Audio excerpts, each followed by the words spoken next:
আপনারা কি জানেন কিয়ামতের ময়দানে আল্লাহর কাছে বান্দা কোন আমল করলে হিসেব ছাড়া জান্নাতে যাবে? জানেন কেউ? বলতে পারেন কেউ?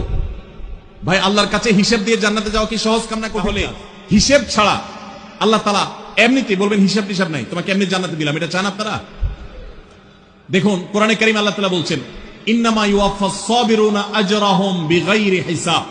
আল্লাহ বিনিময় দেওয়ার ক্ষেত্রে, সওয়াব দেওয়ার ক্ষেত্রে দুনিয়াতে যারা সবরকারী হবে, যারা ধৈর্যশীল হবে, যারা সহিষ্ণু হবে, যারা নিজেকে নিয়ন্ত্রণ করতে পারবে, এই সবরকারীদেরকে আল্লাহ তাআলা হিসেব ছাড়া দিবেন, তাদেরকে সওয়াব দিবেন হিসেব ছাড়া।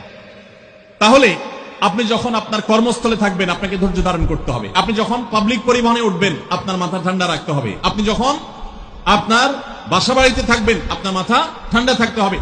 মাথা গরম হয়ে যায় যাদের, হট মেজাজ যারা, কথায় কথায় মাথা গরম হয়ে যায়, ধৈর্যহীন হয়ে যায়, যেখানে সেখানে গন্ডগোল বাধায় দেয়, মারামারি বাধায় দেয়, ধৈর্য সহ্য বলতে কিছু নাই, এই লোকগুলো কিন্তু এই সৌভাগ্যবান মানুষদের কাতারে শামিল হতে পারবে না।